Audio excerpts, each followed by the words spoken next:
आज की कहानी प्रभु की प्राप्ति। एक राजा था, वह बहुत न्यायप्रिय, प्रजा वत्सल एवं धार्मिक स्वभाव का। वह नित्य अपने ठाकुर जी की बड़ी श्रद्धा से पूजा पाठ और सेवा करता था। एक दिन प्रभु जी ने प्रसन्न होकर उसे दर्शन दिए और कहा, राजन, मैं तुमसे बहुत प्रसन्न हूँ, बोलो तुम्हारी कोई इच्छा है। प्रजा को चाहने वाला राजा बोला, भगवान, मेरे पास आपका दिया सब कुछ है। आपकी कृपा से राज्य में सब प्रकार से सुख शांति है। फिर भी मेरी एक इच्छा है कि जैसे आपने मुझे दर्शन देकर धन्य किया, वैसे ही मेरी सारी प्रजा को भी कृपा कर दर्शन दीजिए। ये तो संभव नहीं है। ऐसा कहते हुए भगवान ने राजा को समझाया, परंतु प्रजा को चाहने वाला राजा भगवान से जिद करने लगा। और भक्त के आगे भगवान तो झुक ही जाते हैं।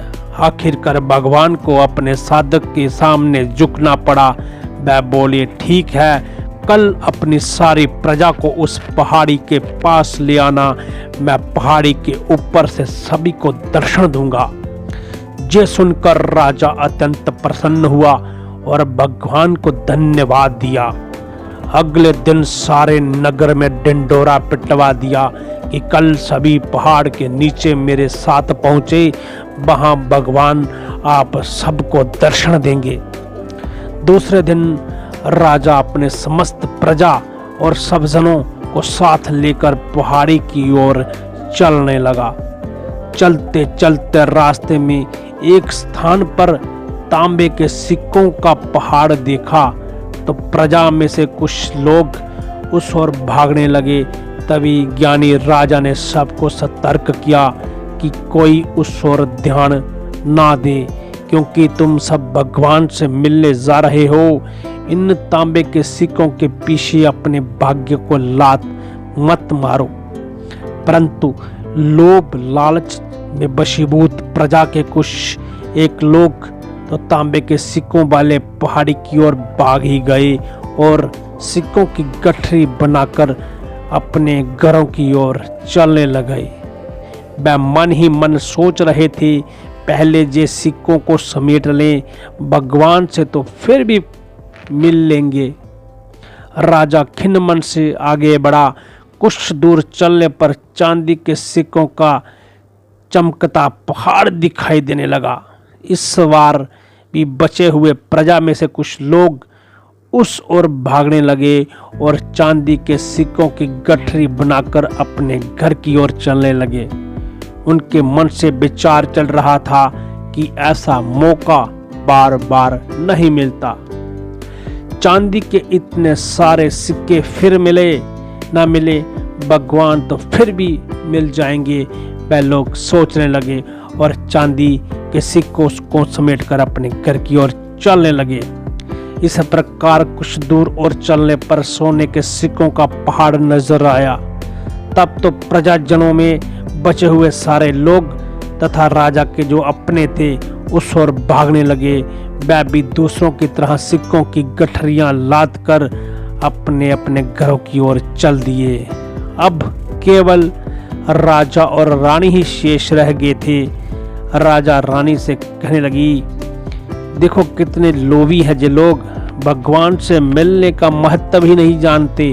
भगवान के सामने सारे दुनिया की दौलत क्या चीज है। सही बात है। रानी ने राजा की बात का समर्थन किया और वह आगे बढ़ने लगे। कुछ दूर चलने पर राजा और रानी ने देखा कि सप्तरंगी आवा बिखरता हीरों का पहाड़ है। अब तो रानी से भी रह नहीं गया। हीरों के आकर्षण से वह दौड़ पड़ी और हीरों की गठरी बनाने लगी। फिर भी उसका मन नहीं भरा तो साड़ी के पल्लू में भी बांधने लगी। भजन के कारण रानी के वस्त्र देह से अलग हो गए, परंतु हीरों की तृष्णा अभी भी नहीं मिटी। ये सब देखकर राजा को अत्यंत दुख हुआ, गलानी हुई और विरक्ति हुई। बड़े दुख मन से राजा अकेले ही आगे बढ़ते गए। वहां सचमुच भगवान खड़े थे उसका इंतजार कर रहे थे। राजा को देखते ही भगवान मुस्कुराए और पूछा, कहाँ है तुम्हारी प्रजा और तुम्हारे प्रियजन? मैं तो कब से उनका मिलने के लिए बेसब्री से इंतजार कर रहा हूँ। राजा ने शर्म और आत्मग्लानि से अपना सर नीचे झुका दिया और प्रभु से क्षमा मांगते हुए कहा। तो भगवान ने कहा, राजा को समझाया कि राजन, जो लोग अपने जीवन में भौतिक संसारिक प्राप्ति को मुझसे अधिक मानते हैं, उन्हें कदाचित मेरी प्राप्ति नहीं होती और वह मेरे स्नेह तथा कृपा से भी वंचित रह जाते हैं। जो जीव अपनी मन, बुद्धि और आत्मा से भगवान की शरण में जाते हैं और जो सर्वलौकिक मोह को छोड़कर प्रभु को ही अपना मानते हैं, वह ही भगवान की सेवा प्राप्त करते हैं।